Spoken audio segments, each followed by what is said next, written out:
Every week brings another headline, another outrage, another crisis, another apology.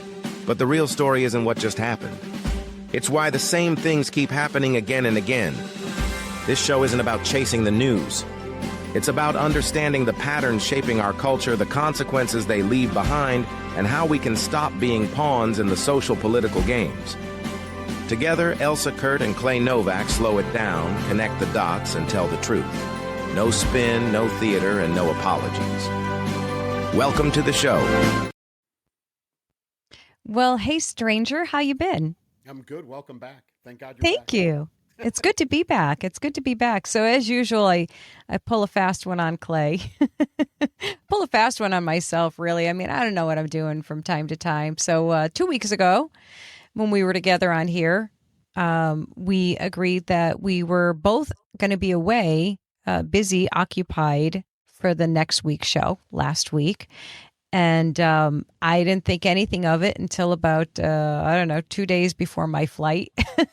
And I said, wait a minute, I got that backwards. I'm actually, or I was still here and I was gone the following week. So I messed up. I mean, what, guys, I travel just about every month. It's not like a set day every month. Like sometimes I don't book my flight until like 2 weeks before, 3 weeks before.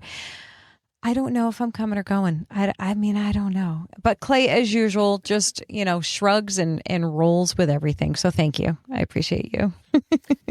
But always better to have you or the both of us. Thank you. And but I swear this is like a thing. You got the topics that I was dying to talk about when I saw your topics. So I was like, I want to be on so bad. Do you think he'll mind if I just pop in with a gaggle of kids climbing all over me and bopping me on the head? Anytime. Could you imagine? Actually, it would have been pretty funny if I just popped in and I was like, hi. Yeah. Oh my goodness. That's all right though. There's no offense to this week's topics. As always, you got some really good ones here that we're going to be talking about and asking for your input on too, guys, right? Yeah, as always. I think what are we, 6, 7 this week? Yeah, 8 something maybe, like that. But yeah, as we say, the news cycle never fails us. It always provides plenty of material, and it's always the most up-to-date and current stuff. I mean, you even added one 5 minutes ago. I did. A last-minute runner-up is getting thrown in there, mostly because I'm just shooketh. But today is Wednesday at 5 p.m., East Coast time. So there's your date timestamp. You guys know when we're reporting. So if something happens between now and release of the show tomorrow evening, you will know why we're not talking about it. Yes, absolutely. All right, guys, we're going to get into it right after this. Bold faith, real truth, no apologies. Stand your ground, say what you see. Elsa and Clay bring the truth out loud. No backing down, no bowing out.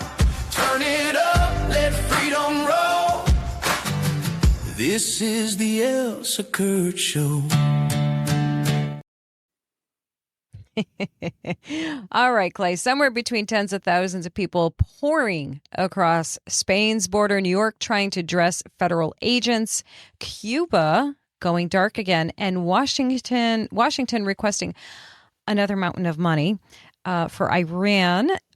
Sophie Cunningham may be the only person this week whose plan is easy to understand, which is protect women's sports, tell the truth, and accept that somebody is definitely going to boo. But right off the bat, we're going to talk about Spain. My goodness. So do you see that all happening in essentially real time? Yeah, I saw it as soon as the reporting started. I saw it and I knew, like, this, just watching that first camera shots, I was like, this is tens of thousands of people. What I didn't understand necessarily was where they were going into. So that, I mean, I'm not I'm not Spanish. I've never been to Spain. I'm not familiar terribly with all of the geography, but Right. so it was like, I think it was the 31st or even the 1st this happened. And they went into Ceuta, I think is the name of it. I don't know if that's pronounced correctly, but so that little province, that little enclave in Spain is about 86,000 people. That's what lives there. And the numbers are a little fuzzy, but the estimates are somewhere between 60 and 72,000 people. Men. All I don't Yes. know. I haven't heard a single report of a woman or a child under the age of probably 15. Right. So all what we would refer to as military age males Yep. came rushing across the border. Yeah. And- You know what's and interesting to this- me? When I was when I was reading up on this, one of the reports, so to speak, that I got was saying children being separated and blah, blah, and all this stuff. And I was like, that's interesting because I saw quite a bit. I'm sure you did too. Quite a bit of footage, and here's just a sampling of the footage that I saw. And you tell me if you see any children or women for that matter. Here's this. I mean, Yeah. I'm not seeing any children. I'm seeing exactly what you said, Clay. Military aged men just pouring through the gates there. Just crazy, crazy, crazy. And then one of the more just, I don't know, disheartening, upsetting, frightening videos was this one here.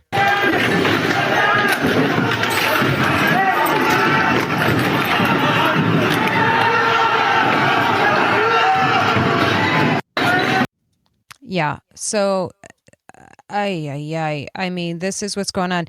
And I wanted to show this one too. This one's like super shocking. Let me see if I can put that up there. Hang on. Wow. Look at that one. Oh, I'm sorry. That one, it was actually Texas. Sorry. My bad. My bad. That was actually Texas, guys. So Yes, I did that on purpose. Yes, I did that to make a point that that was all a big fat thank you to Biden. So, when we look at that footage from Spain, which is absolutely shocking and frightening to watch, because there were quite a few people that died in this. that the number is somewhere around 86. Yeah. That's no, like, in an enclave of 86,000 people, 86 people die. Like that's a big deal. Yeah. And so that you're right. That clip that you put up there of Texas, this border between Morocco and Spain is very, very similar to the Biden era Texas, Mexico, Arizona, Mexico, New Mexico, Mexico, California, Mexico, that whole southern border during the Biden administration. And what generated all of this was erroneous postings on social media, specifically TikTok, saying that Spain had or was going to change their border and immigration policy. And so that drove this mass of humanity to these border crossing points. And for whatever reason, the Spanish officials there opened the friggin' gates. And so, they rush over, again, 86 people killed in this mess, hundreds of businesses burgled, vandalized, looted, broken into, most of them. And even the ones who weren't, most of them shut down. So now they're not just trying to protect themselves. They're not supporting the people that live there. A whole bunch of people who live there evacuated. They got out of there as fast as they possibly could. Right. And so it impacted travelers through the region. Like, I guess this, enclave, for those that travel from Spain into Morocco, this was one of the points where it was like the last stop in Spain. So people would stay overnight in a hostel. They would, eat some food or whatever. And it was a transition point. So all of those facilities closed. So anybody who was traveling through the region didn't have that available.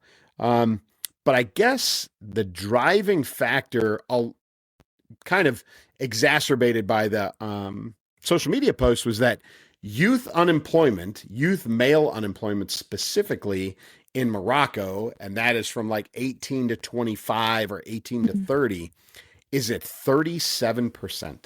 Really?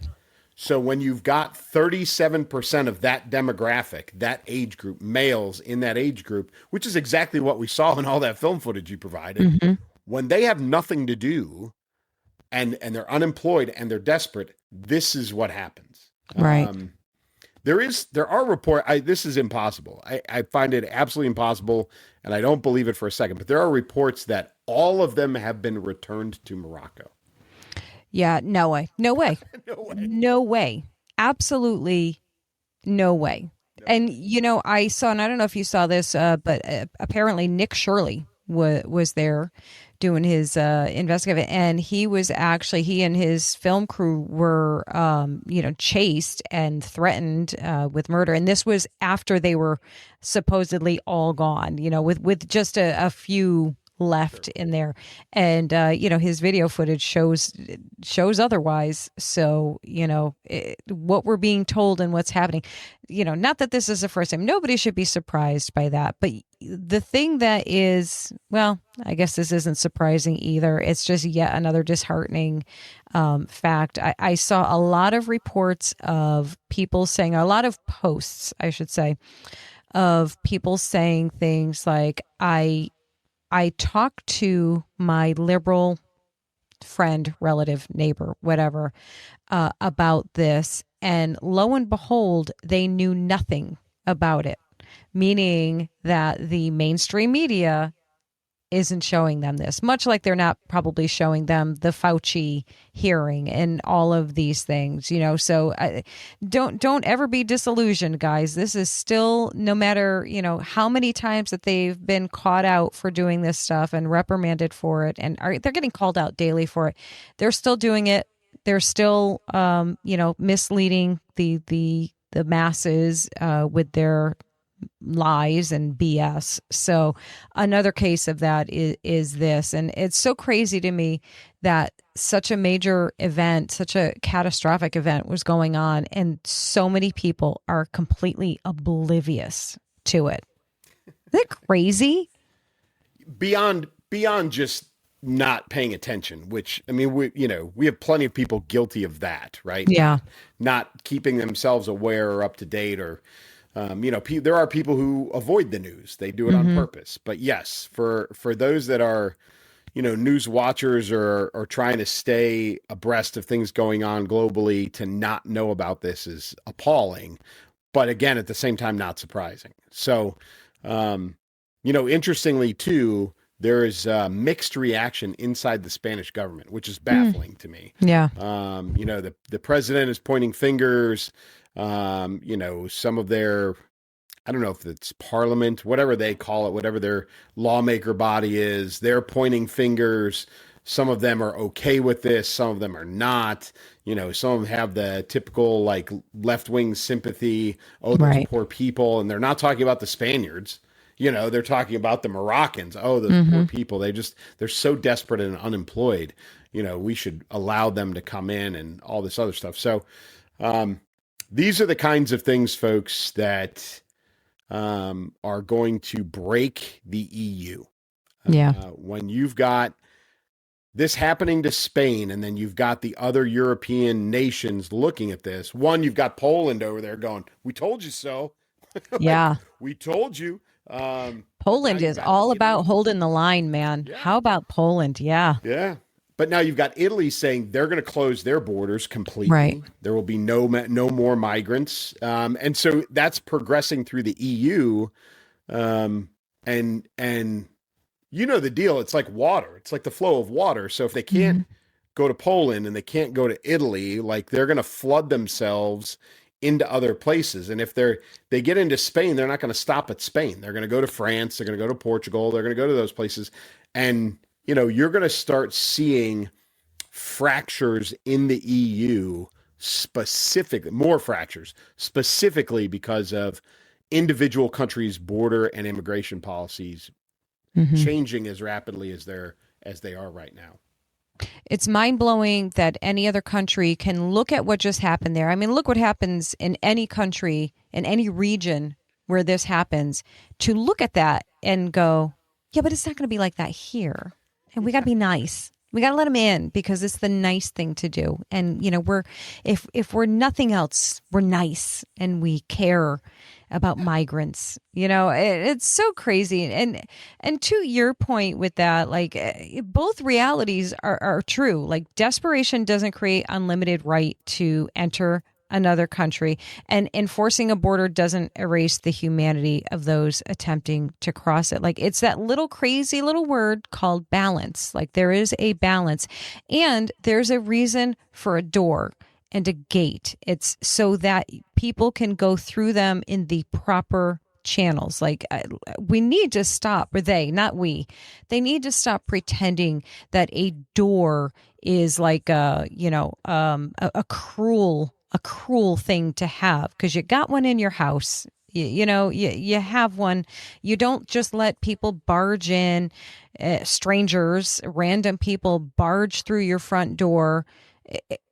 Why would you let that be the case for your country? It's just absurd, and it's just ridiculous. And, you know, and for anyone, because there's always that one person that comes in and says, it's very unchristian of you, Elsa. I thought you were a Christian. You call yourself a Christian, but you don't believe in, you know, compassion for... Listen, the Bible is filled with nations and gates and laws and stewardship and obligations and all of these things. Compassion doesn't mean that handing our keys over to the burglars and the smugglers and the murderers just because we want to be nice. It's not a deal. Yeah, every place of worship in the United States has doors that lock. Every one of them. Like, I don't care what faith you are. I don't care what denomination. I don't care. They all have doors that lock. And it's not an accident, right? Right.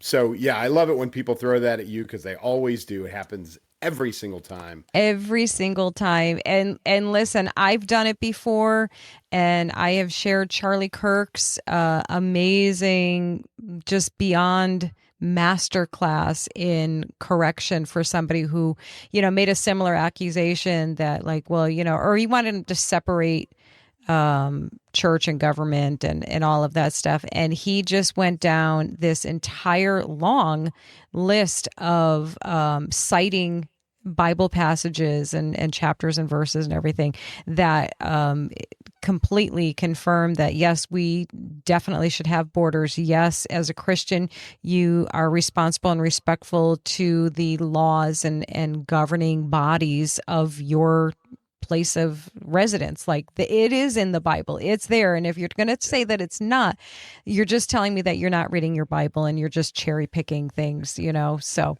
but yeah, all of that. And I just think it's just so wild to me that one, that there are people who don't even know that it happened. Two, people that see that it's happening, see these videos, the same ones we watched and more. I actually saw a video, damn that X, because they always, you know, there's no restraints on stuff there until it's too late. But there was actually a video I actually came across where it was on the streets of this small town, village, whatever town, a guy getting stabbed by one of these, you know, they're just flooding down the street and just stopped. And this guy tried to, you know, kind of stop this other guy as he's running past, and he just stabbed him right in the neck. And that was that. So that's what's going on. To look at that, to see these things and go, yeah, but there's no yeah, but there just isn't. So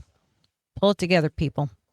Thank God for the Trump administration stopping all of that from happening here. I mean, it already happened, obviously, and they tried to keep us oblivious of it as much as they could. But watching that was like watching the last video that I showed. You know, it's like, really, like, it's literally what was happening here, and people are oblivious. Crazy. Crazy, crazy. Here's a not crazy. Well, I mean, there's crazy parts to it. Man, oh man, I love this girl so much. I just love her. And I don't watch it. I don't watch basketball. I don't watch any basketball, men's or women's. But boy, oh boy, they're this girl and what the heck's her name? Caitlin Clark. Thank you. They are, pretty close to single-handedly bringing up those numbers and that viewership for. It's them, and it's only them. And yeah. So Sophie Cunningham, in an interview this week, was asked, or in this past week, was asked about, or the topic came up about trans athletes, and she took the hard line very publicly and said, shouldn't happen, shouldn't be here. Little girl, keep them out of little girls' locker rooms. They shouldn't be playing sports together. She went down that entire line. And, she got a lot of support. There were the two young girls I talked about last week that, sat there at the Seattle game with their sign and said, thank you, Sophie. There are tons and tons and tons of, girl moms and girl dads that are out there at the games now, telling Sophie, thank you for protecting young girls and young girl sports and all of these things. And at the same time, she's getting tons and tons and tons of backlash. Yeah. And so within the whole league itself, and of course the fans. Oh yeah. And so even given an opportunity in a post game, I think it was a post game, she was in her uniform. She was in a hallway. It looked like it was a post game interview. They asked her, like, are you sure? Is this what you really meant? And she goes, I said what I said. I'm not. Yeah, I have that actually. Let's watch it. I have it. Story with ESPN, you talked about wanting to protect young girls who shouldn't have to go against biological men. Just can you expand your viewpoint on that? I mean, I think I said what I said. I think it's kind of common sense. And I think I'll always believe in that. I think it's really important to protect children. And that's little girls who are also involved in that category. And so I stand on what I said, and I always believe that. Love that. Yeah. Love it. So let me ask you about this. So I did see a clip of Caitlin Clark after the fact also being questioned about this. And the post about it that I saw, their caption or their comment regarding her response was that she was being cowardly and that she dodged the question and she took the safe route. I have mixed feelings about that.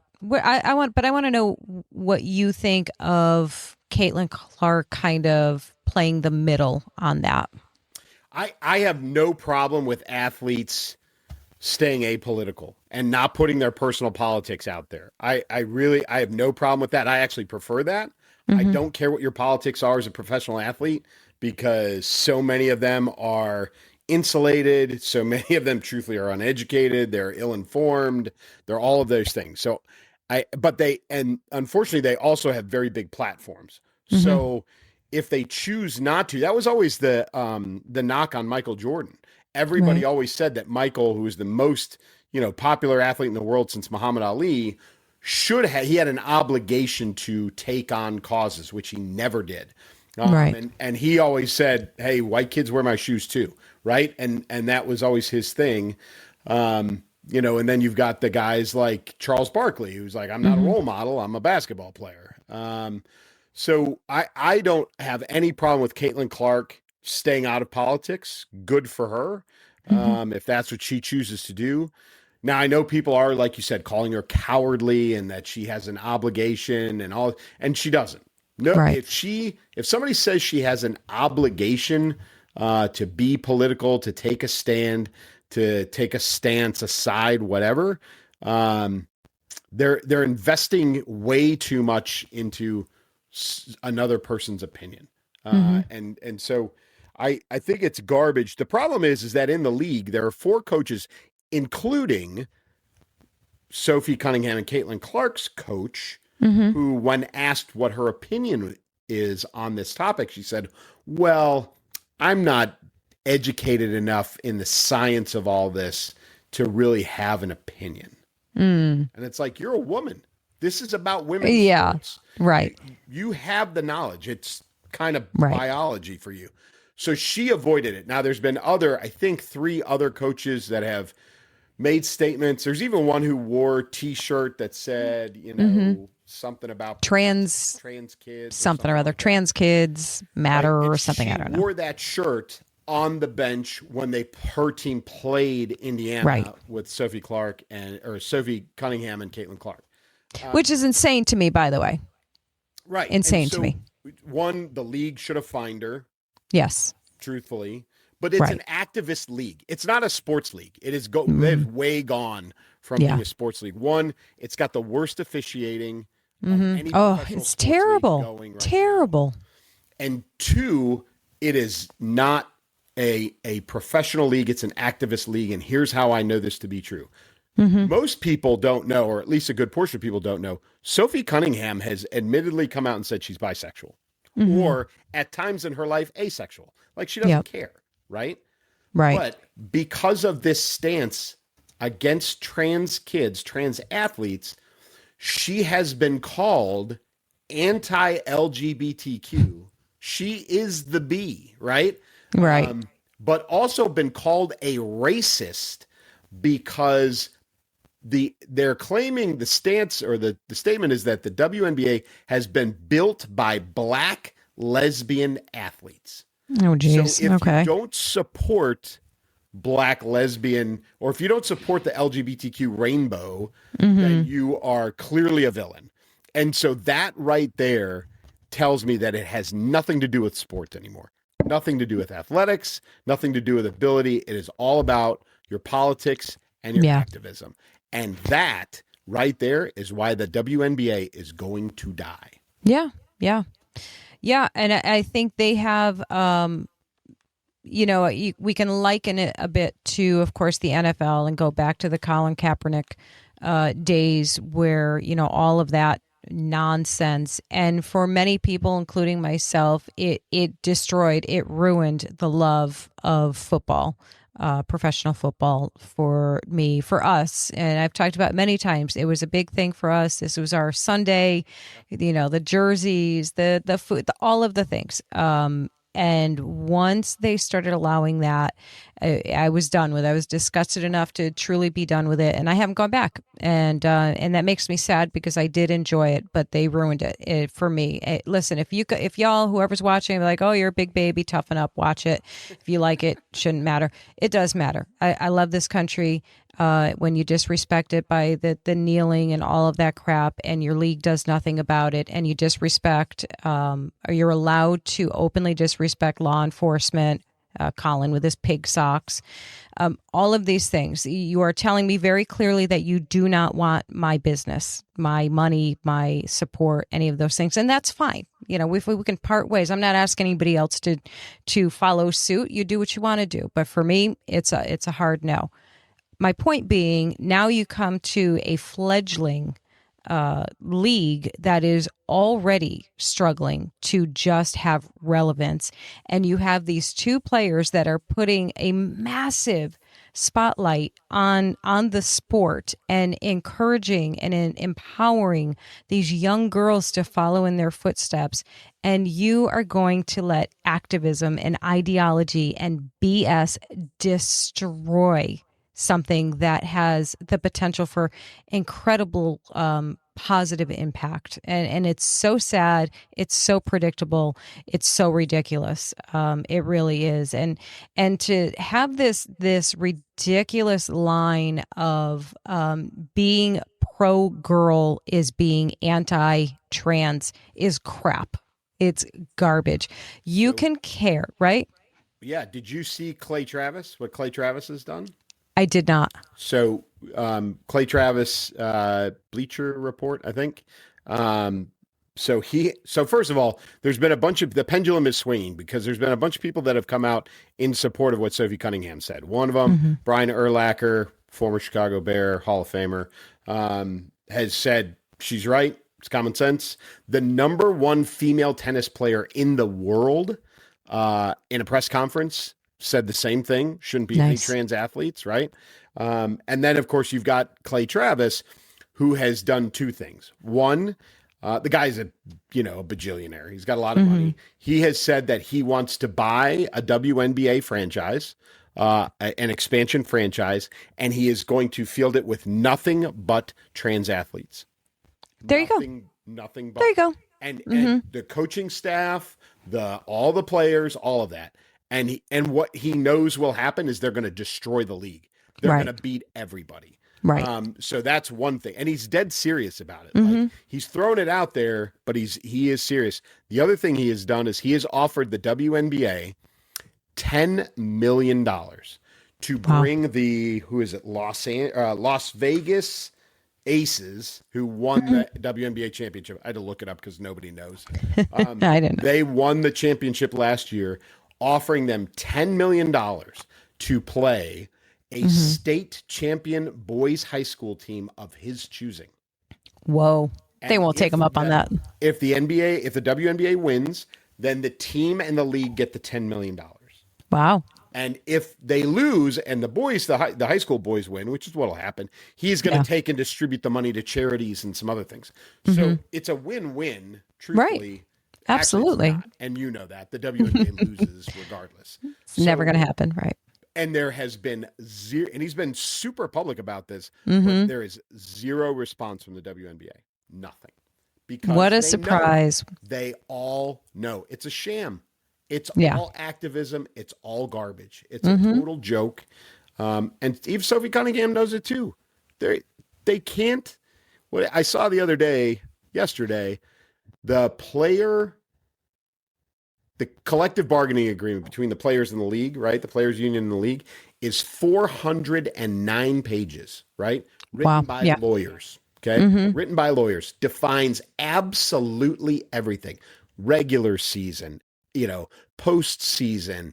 It defines everything under the sun, except for the definition of a woman. It's not in there. Surprise. So, there you go. Right. There you have it. Yeah. Wow. Oh, it's so, it's another one of those exhausting things. And I'm pleased to see, and this has been going on now for a while, and it's building and building and building, that people are just done. They're completely done with playing along with this, being bullied into silencing their own beliefs. It's done, and they haven't fully gotten the memo yet, and I do hope at some point in our future, preferably our near future, but I don't see that happening, that we come to this middle ground. There's my word of the week again, balance. This balance where you can say correctly and fairly and rightly that everyone deserves to be treated with dignity and kindness and compassion and respect and all of those things. And you can also say in the very same breath that biological boys and men do not belong in women's sports and spaces. Yep. Period. That's not being mean. That's being honest. And that's being protective of women and girls. And, if anyone doesn't see that and doesn't like it, it's just going to simply become a you problem, not an everyone else problem, which is the way that it should be. And I love the idea, and this is stuff that's been floated around, half joking, half serious, regularly, that, well, why don't you, if you feel that transgender people aren't being allowed the opportunities to participate in sports, and I get that. Let's be objective and let's be fair. If you are a transgender person and you want to play a sport, pro level, I don't know, amateur level, high school level, whatever the case is, you want to play a sport, where do you go? Who do you play for? If you're a biological male and you play with women, it's unfair to the women. If you're I can't even, it's too confusing, but you know where I'm going with it. It's just too many variables there to figure out. But all I know is everyone would be served better if there was an entire league for each sport for transgender men and women. I mean, or you can always play up. I saw somebody on social media with a great explanation. You can in every league everywhere, right? In every sport, youth sport, amateur sport, you can always play up, right? So in other words, if you're a 7th grade kid, boy or girl, and you're an excellent basketball player, you can, like, maybe your school district allows you to play high school, even high school varsity if you're that good. What you can't be is a high school senior who plays it down in the junior high, right? It's like wrestling with weight classes. Yeah. If you're 105 pounds, you can wrestle all the way up to 200 pounds if you really want to. But if you're 200 pounds, you can't wrestle the 105, right? You can't go down. You can always go up. So I think the default, if they don't want to do a transgender or a asexual, non-binary, whatever the hell you want to call it. Yeah, whatever you want to call it. Sure. If they don't want to do just plain old co-ed, because that's really what it boils down to, then play the men's division. Yes. Like, that's the default. Play up, right? And if you can't, then you can't. And then you can't. You can't play down. Listen, I want to be a ballerina, but I don't have the skill. I am not in the age bracket. I am none of the things. So, should I just be allowed to join, what is it, the New York Ballet Company? Shouldn't I be allowed to join that? Because I want to. I imagine myself.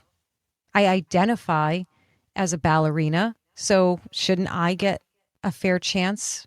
Come on, we've gone all the routes with this. We've heard all of the things. That one just came right off the top. I don't even actually want to be a ballerina, to be honest with you. I was just using it as an example.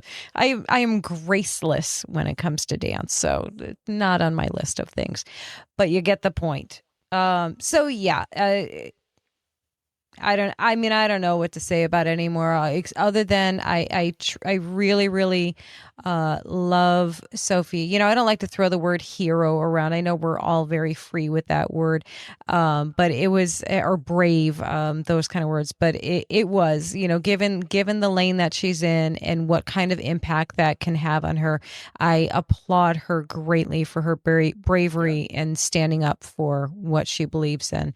I simply wish, and it's echoing you, Clay, I simply wish that politics and cultural beliefs were kept out of sports, period. And that includes the things that I agree with. I would like for you to just do what you're paid to do, which is play your sport, and ball. Right? Just play ball, for heck's sake. And, and you can't blame the Sophie Cunninghams of the world or the Aaron, what's his name? Aaron. Yes, the Aaron Rodgers and the, who else, and the Tim Tebows, and, don't get mad at them for pushing back on all of this stuff. Be mad at your Colin Kaepernicks and your NFL and your WNBA and all of these organizations for letting that Pandora's box be opened in the first place. You should have put your foot down way back then, because now what's good for the goose is good for the gander and is bad for all of us. Like, all we want is just for you to do your job. That's it. Whatever. Right? Next. This was crazy. This happened while I was still in Florida, and I was only kind of like catching, little bits and pieces of it. So if you don't know, a madman opened fire at an In-N-Out in Idaho. I've never been to an In-N-Out. I know this is a ridiculous side note to a serious story, but I've never been to one. Have you? Yes, California.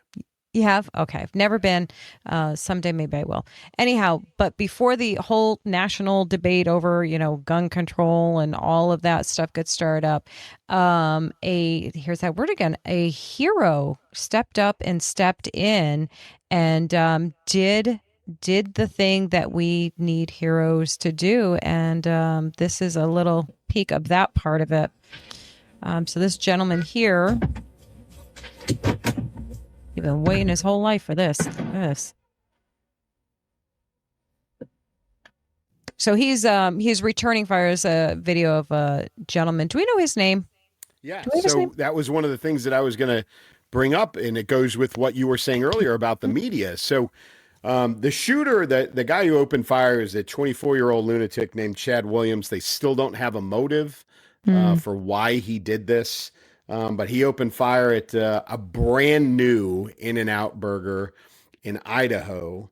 And that man, along with an off-duty state trooper, jumped out and started returning fire. So that guy is a guy named Jordan Salinas, who is truthfully, there's a little thing going on in the 2A, the gun community, which I'm a member and I watch a lot of things.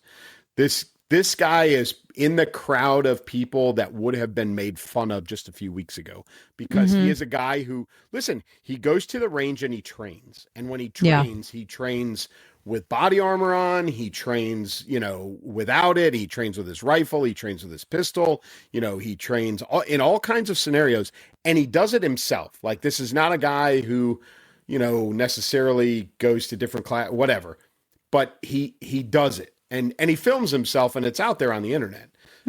I've seen him, yeah. He jumped out, like you said. He was in line. I think he had his wife with him, and jumped out with his pistol and went after the guy. And so what he did do, he didn't kill, Chad Williams. Chad Williams took the cowardly route and killed himself. But between the off-duty state trooper and Jordan Salinas, they stopped him from shooting at other people, is what they did, by shooting at him, driving him away from the area far enough where he decided that this has gone bad enough and he's just going to kill himself. So they intervened, which is what we would all ask. It's a good guy with a gun. This is the argument. This is exactly the argument. Yeah, absolutely. And, this is always the thing, right? The gun control freaks are going to tell you that, all guns should be banned and nobody should have a gun ever. And because they live in, they want utopia that doesn't exist. The rest of us live in reality. And we know that the bad guys and the monsters under the bed are real, and they're not under the bed. They're driving around looking for people to shoot at, and they're not going to obey the laws. All of your little gun laws and your restrictions and your bans and this is a safe space. We don't have guns here, blah, blah, blah. All of that is a neon sign for, let me, being some deranged lunatic, with severe mental illness, let me go shoot up these people because they're defenseless. Well, I am so grateful and proud to not only be married to one, but also to be one who has their permit and would not give it up for anything in the world, ever. Pry it from my cold, dead hands is how that goes, right? Unfortunately, in all this, there were 3 people killed. There were 7 injured. The 3 killed were a man named Dale Schultz, who's 66 from Salt Lake City, Christopher Claunch, who's 59 from Hagerman, Idaho, and talk about being in the wrong place. A young lady named Ashley Garibay, 23 from Stockton, California. She was the In-N-Out employee. This is such a new In-N-Out burger that she came from her In-N-Out that she worked at in Stockton, California, to Idaho to train the employees at this new In-N-Out burger. She didn't even work there. She worked for In-N-Out. She didn't even work there. Yeah. And she got caught in the crossfire. Tragically, that young lady killed by Chad Williams. And so those are the 3 people who died in this incident. Very, very sad. Still searching for a motive. I know that I saw film footage where he was like shooting up a Tesla or 2 in the parking lot. No one knows if it's a political statement of any kind. Right. But, the guy's a lunatic. He is the lunatic, or was appropriately so. Yeah, I think what consistently happens, at least when it comes to the mainstream media or the alphabet media or whatever you want to call legacy media, we can give them all the names, but y'all know who I'm talking about. As soon as they take a look at the demographic, I don't know, of the shooter in each one of these cases, or the attacker, however the attack goes, they look at the background, get whatever information they can. And as soon as it doesn't fit their preferred narrative, it gets dropped, right? So But I guess it's all. This is the preferred narrative, which is interesting. So they focused a lot on the shooter because he's a white male, he's young, he used an AR style rifle. Like, it hits all of the things that the anti-gun movement and the anti-gun media want. But to your point earlier about media coverage, I had to go through, because now we're a few days separated from the incident, but I had to go through 7, I'm not kidding, 7 articles before I found Jordan Salinas' name, the guy who interviewed. There was Good Samaritan, there was Armed Civilian, there was a lot of things, but his name was excluded from, in fact, even mention of him in a couple of them, but his name, it took me 7 articles to find his name. Shameful. Guy should be So crazy and awarded as a hero. Yeah. And they can't even put his name out there. It's terrible. Oh, well, if they're nothing if not consistent, right? Nothing if not consistent. No Speaking of being consistent with their nonsense, right? New York tried to tell federal immigration officers what they could wear on the job. An Obama-appointed judge replied in judicial language, "That's not actually your department."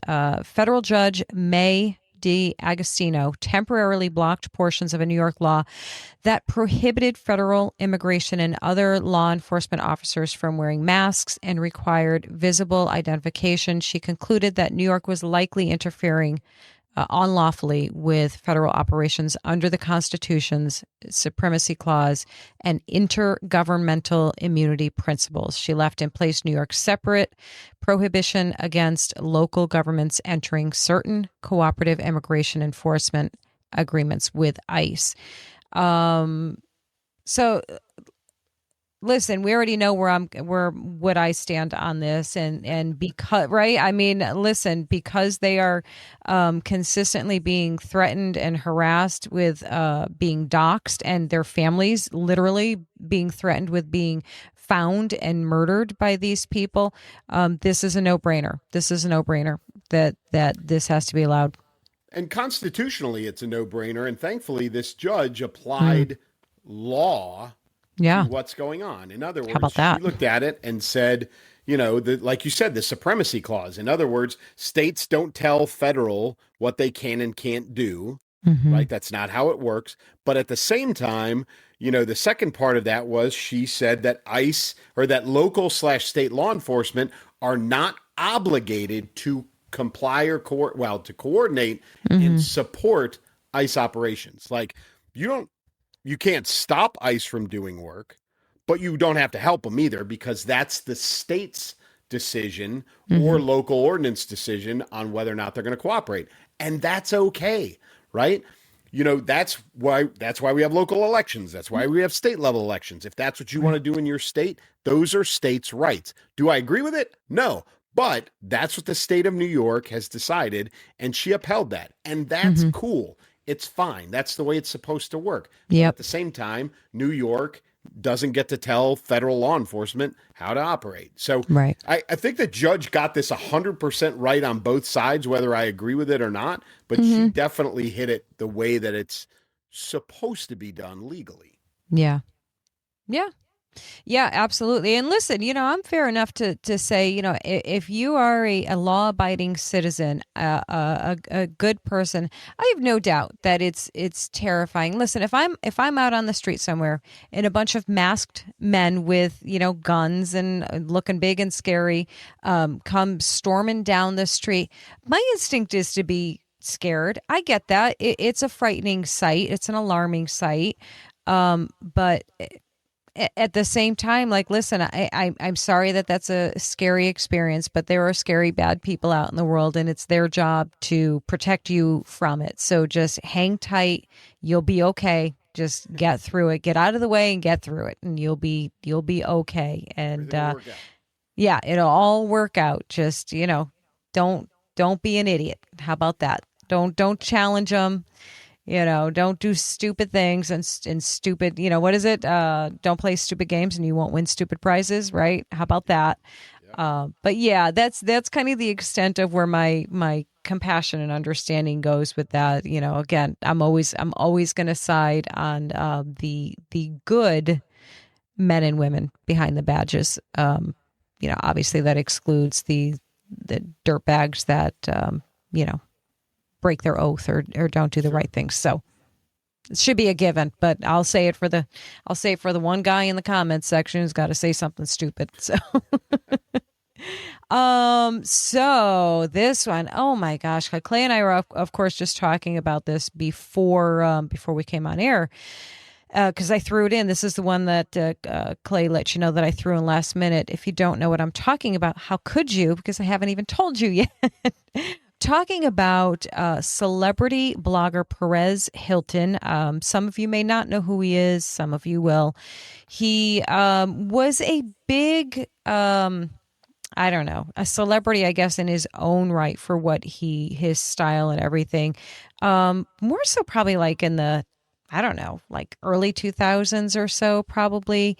And his style was always actually pretty mean. He's, you know, kind of like a celebrity gossiper and kind of vicious and all of those things. Let me just tell you what happened first, and then I'll give you a little bit more of his timeline. So he was hospitalized after apparently, it's not even apparently, it was live streamed, but he was engaging in self-harm during a TikTok live stream from his Miami area home. I actually contest that a little bit. I think there was another report that he was actually at an Airbnb. I don't think it really matters much, but just for facts. Viewers, people who were watching this live stream were horrified and alarmed at what they were witnessing. Many of them were like in disbelief, thinking that this was, maybe it wasn't real, because apparently I fortunately did not see it. I saw a couple stills from it, which were horrific by themselves. And I'm not sharing them here. If you want to try and find them, you are more than welcome to it, but I'm not doing that to you guys. But anyhow, he had a large knife and he was cutting himself on this live stream. He was covered head to toe in blood. He was completely naked. This live stream went on for approximately 10 minutes before TikTok cut the stream finally. So 10 full minutes. People were unwittingly being subjected to very, very traumatizing. I saw over and over again people, of course, posting about it afterwards, saying that they just saw this live and they're still in shock and they're completely traumatized and they can't get the images out of their head, all of those things. So the last that I know as of this moment, it's been actually a couple hours since I've looked up anything on this. He apparently is still alive. He was barricaded in his home or his wherever he was at for a period of time before they were able to get him out. And he is, to the best of my understanding, he is hospitalized and getting care and treatment.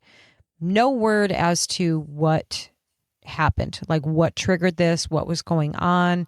I'm aware that that same day he was posting on social media earlier in the day, nothing out of the ordinary from his normal posts, what he usually does. So this appears to have come completely out of the blue, and people are calling it a psychotic break. Obviously, we're not part of this whole thing, so we don't really know what happened. But that's the phrase that's being thrown around pretty freely, that this was like a psychotic break that he apparently had. So here's a little backstory. So I told you a little bit that he has been a celebrity blogger. That's been his shtick all along. He's made a living off of that. Not a very well-liked guy because of his style and the things that he would say about people. Then at some point, he kind of started softening his delivery in the things that he was saying. And then just recently, now within the past 6 months, this guy had a major medical crisis. He actually went into sepsis and was hospitalized for like 3 weeks. When he came out of the hospital, he went on social media and said that he had not an epiphany, but a vision. He says that he saw God, Jesus. He saw Jesus. Jesus came to him in his hospital room, and this vision caused him to repent, to accept Jesus Christ as his Lord and Savior, all of these things. So he did this incredible turnaround, and was talking about his spiritual journey, all these great things. Now, people who are in the Christian community, of course, are saying this is spiritual warfare. And he was, this was like a demonic attack on him because he was, changing his ways and turning to Jesus. People who are not of that mindset are just saying that he's bonkers and that's that. You call it whatever you want to call it, because it's going to be whatever it's going to be. I don't exactly have an opinion yet on any of that. What I do now, after giving you all of that, what I do really want to talk about is the whole, the fact that this was live broadcast, and, and this, of course, they're completely unrelated, but it makes me think right away of Charlie Kirk's murder. That, this was something that so many of us witnessed, not necessarily live unless people were live streaming it, but immediately after, it was all over social media. I'm going to tell you right off the bat, I don't have an answer. I don't know how you fix this. There are things that we should not see as a general population. There are people who are better equipped to handle these things, but the general population really is not. So one of two things is going to happen. You are going to be so traumatized and have such PTSD from it, or you're going to be so desensitized to real horrors. And I think that is a real consistent problem that we have. People are so desensitized to the human condition. I mean, we could go on for hours about that. But I don't know, Clay, what do we do here? How you get into this lane of they have all these bots, right? These social media platforms like TikTok specifically, so much of that stuff is done by bots. So if the bot, the system, I don't know, if they hear some kind of trigger word in your live or something triggers it, it'll automatically get cut. I don't know how his didn't get cut for 10 full minutes of people, but they have keywords and trigger and things that are supposed to be kind of breaks in the system. But the argument against that is sometimes the bot gets it wrong because it's not a real person, obviously. I don't know. I mean, what is there even a solution? Yeah, I think first things first, everybody who is oh, I sat there and I watched the whole thing and I'm traumatized. It's well, turn it off. Turn it off. Step one. Right? Step turn one. It off. Yeah. But in the algorithm sense, listen, computers do, although AI is changing the dynamic a little bit, computers do what they're told to do, right? Mm-hmm. So when the algorithm does that, you're probably right. It was probably my guess is somebody with a low end platform, couple of hundred or a couple of thousand followers. If you said some of the things that he said, you'd get cut out because right. You're not of value. But when you're somebody like him who has probably millions of followers, yeah, there's probably a lot more leeway allowed in there. In which case it didn't cut off. It didn't hit any of the triggers it should have hit to have him cut off. Mm-hmm. This is, I knew of the headline. You and I talked about this right before the show. I knew of the headline. I didn't know really of any of the details or the past history or anything that led up to it. So, it's a challenge. The live streams are the danger, right? Content that's being posted has tons of filters. You and I both generate content. We both know that it goes through a lot of scanning and all of those things before it gets posted. It's the live stuff where things like this happen that are, that become challenging. So right. Yeah, somebody much smarter than the two of us put together with computer skills is probably going to have to be the person that does my guess is some image identification. So it can't just be keywords. It's going to have to be images. And so the images are now going to have to be the generator of the cutoff. Sure. Or images in concert with words or something like that. Mm-hmm. But I can promise you this, the social media world and the platforms will learn from this. Yeah. And they will adjust. Yeah. Yeah, they're going to have to because, there's, and not that they should be, but there's a lot of young people on these platforms. I mean, we know that that's the case, and there's no real guardrails for that, of course. And this is not the first incident of something like this happening on a live, where somebody has either been murdered or somebody is self-harmed or, any type of violence or inappropriate pornographic, images and stuff like that. And they, somehow they're getting past and they're getting through and they're being allowed to stay up for long periods of time. And then, of course, people are screen recording it and saving it and then sharing it and doing all, there's a whole thing about that, that people are doing that. So, I agree with you, something, with these live streams that needs to be, there's got to be some kind of breaks. I don't know. Shouldn't there be maybe like a television stuff, like the 7-second delay? 7-second delay. Right? How about a 7-second delay? Maybe even a little bit longer, a 10-second delay. On any of the lives, there probably should be. Yeah. Right. Maybe that's the solution. Maybe we just came up with it. I don't know. But I just know that it's tragic and appalling. The irony of his content for years and years, and that he made a living off of basically humiliating, people's most embarrassing, humiliating moments. And the irony of his, most horrific moment being on live streamed is pretty wild in itself. Regardless, he does have small children. I know he's a father of either 2 or 3 small children. So my prayers go out to them and to him, for recovery and his mental health, and my goodness. So that's that. And, I apologize if you could care less about whoever Perez Hilton is and you have no idea. But he is a public figure. This was a very public event that, a lot of people were witness to in one way or another. So that was that. Let's move on. We've got very little time left, but I do want to touch on these because they're pretty wild. The coalition that shouldn't work. Go ahead, Clay. Yeah, there's a weird, and so there were some primaries last night, and they, are revealing some alliances within the Democratic Party, but also some fractures at the same time.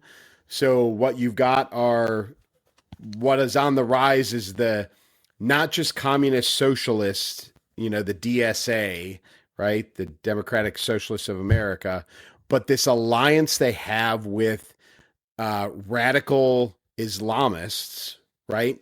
So they're all on the far left fringe. So you've got the Mamdanis and the Bernie Sanders, and then they're in conflict with the mainstream Democratic Party. So like you had Sri Thanadar, that really weird looking, the guy looks like a ventriloquist doll. Yes. That guy lost his seat in the primary. So he's a dead duck, lame duck for the last few months of his term.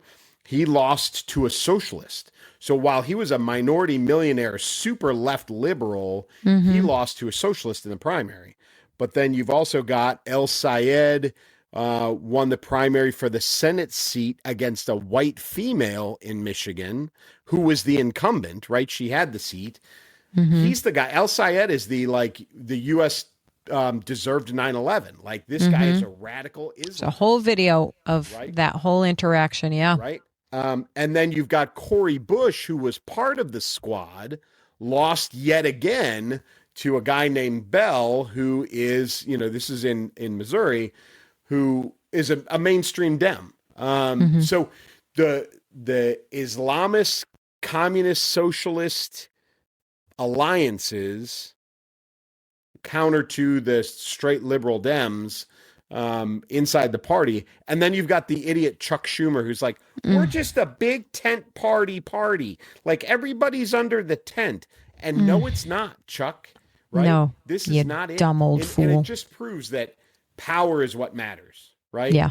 And really what he's going to end up doing is he is going to sacrifice his party, the Democratic Party, for these alliances, and it's all going to crumble. But right now, we are watching in real time as the Democratic Party breaks apart. And listen, folks, inside the Republican Party, there's challenges too, right? You've got the centrists but in opposition a little bit with the MAGA crowd, pro-Trump, anti-Trump. You've got rhinos and all these other things. So the fractures are there. But what you've got inside the Democratic Party is hardline ideological fractures, right? Which truthfully, in some cases, are anti-American. They're anti-capitalist. They're constitutional. They're like everything that the United States stands for. So we're watching that happen in real time. So we got to really keep track of this all the way through November when the elections actually happen, and we see when these radical Dems are put up against Republicans in some of these races. Yeah. And as much as I would love for our party to not be fractured the way that it is, that I actually also take comfort in that too, that we don't just all fall in lockstep and recite the same talking points and everything. However, having said that, I would like to see some kind of collectivism here, for lack of a better word, in understanding that we have to do what we have to do to defeat them, because that is their strong point every single time over us. They may have their own fractures for sure, but they sure as heck come together when it's time to, put their party forward and do what they have to do. So we need to be much better. We said this a while back, that we need to take a page out of Spencer Pratt's book in, self-marketing, and really be super, super aggressive with winning people over. Because let's face it, I think we can all understand why and how young people are angry about, rent and groceries and expenses and gas money. And I get it, and you have these people who are trying to figure out how they're going to make a living and how they're going to, survive and make money. And of course, you've got all of these, scumbags, for lack of a better word. That is a good word for it. Not whispering very loudly in their ears, telling them that's not fair. It's not fair that you don't have this, then you can't have that. You should get it for free. It should be yours. You have these people telling them that. So what else are they going to do? Because we're clearly not offering them something better as far as they believe in their minds. They don't. So we have to do better to show them and explain to them that what we're offering is better. It may not be immediately better. You're not going to get that free cell phone or that free this or that or whatever the case is, but you're going to have actual freedom, for life if you choose wisely. So, best way to sum it up is exactly what you said. Just keep paying very, very close attention. Because your alternative is Cuba. Cuba is, talk about a perfect segue, Clay. Right? That was so good. That was so slick. Right. So communist Cuba, right? Yeah. Where Elsa's family, right? Family from there. They're in their 6th blackout of the year. And when we say blackout, this is not the power went out in your neighborhood because a tree branch hit a power pole or a transformer went out. These are national blackouts. Right. Okay. And it's the 6th one this year. So what you've got is state-owned electrical power. Okay. And their problem is it's so antiquated because they have no money that it runs off of petroleum products. It runs off of oil. And when you are aligned with Venezuela, and that's where you get your oil from, and then Venezuela can't send you oil anymore, then you have a problem. So communist Cuba is the death throes of Cuba, right? This is the culmination of communist Cuba. We're seeing it in real time. And you know what? All of these people who continue to elect communists and socialists will not acknowledge that this is the end state of every communist and socialist country in the world. But that's what's going on in Cuba right now, folks. Nobody has power, and it Right. is just wrecking people. It's just Awful. And, as you said, my family, half of my family is from Cuba. They fled this to come here for a better life, like pretty much every single other legal and illegal immigrant. Everybody comes here because they know that it is better. And these people want to convince you that this place is so terrible. Nobody's flocking to Cuba. Nobody's running to, any of these other places. So let's be real. Let's not buy into that crock of what. Socialism isn't, it isn't what these little soy latte drinking soy boys are talking about over their Starbucks. It is not that at all. And if they want to see what it really is, take a look at Cuba, take a look at Venezuela, take a look at any one of these places throughout history and right this minute, and you will come to understand very quickly your democratic socialism. It's you could put lipstick on a pig, but it's still a pig. I mean, that's all I can tell you, right? Yep. So, Last one real quick.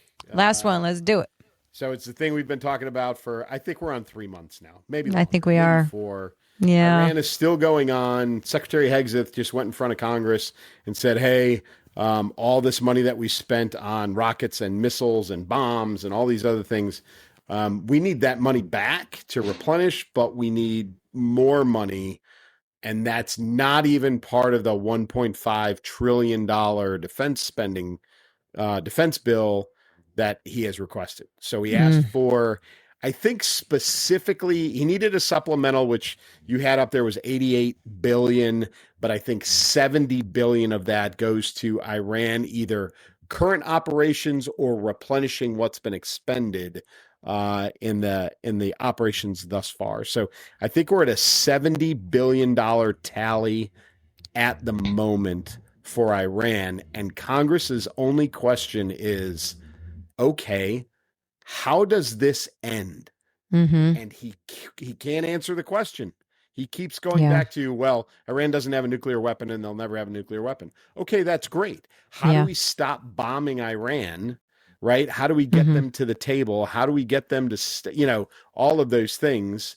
And oh, by the way, how do we get the Strait of Hormuz back open and we get gas prices back down is the next question. So, and he can't answer any of them. So these are the same things that you and I have been talking about for weeks and months on end, is that there is no planned end to this. And this is what we've been saying all along, right from the get-go. Like, what's the plan? What's the plan? What's the end game? Yep. How do we close this chapter? And, the answer has always been kind of the same thing. Like, with these people, you can't. There is only one actual way out of this. And it's the way that, of course, nobody actually wants, what I'm saying, obviously, is just bomb them all to hell. That's not going to happen. I don't expect, maybe I'm wrong. Or but boots on the ground. And we don't want that either. And we don't want that. We don't want that. None of us have ever wanted it. And there's obviously already a large number of people, growing number of people, conservatives, who are very, very angry about this. And you can understand why. The promise made is not the promise kept. And, I'm objective about it, I think. I'm not naive about Iran. I understand fully that this is a regime that is hell-bent on death to America. So I do believe that something has to be done and continuously done. I just don't like our options. I just don't like them. Yep. That's all. Yeah. Well, what I do like is that this was another great show, another great evening full of really big conversations about all the things that are going on in the world. And as always, we highly, highly encourage and hope that you will join in the conversation in the comments. We love hearing from you and hearing your perspective, especially when you agree with us 100%. That's my favorite. We also our other favorite is when you like, share, subscribe, follow, tell a friend, all of the things about our show. Clay, you go ahead and give him those final rights. That's awful. Sorry. Hey, folks, so this is like 3 years for Elsa and I. I think we were talking about it right before the show. August 3 years ago, we started doing this on the regular. Yep. And so this is awesome for us, and we appreciate all of you that have been along, whether it's one episode or 3 years worth of episodes. We appreciate you guys tuning in every week, listening, tagging along, providing comments and feedback.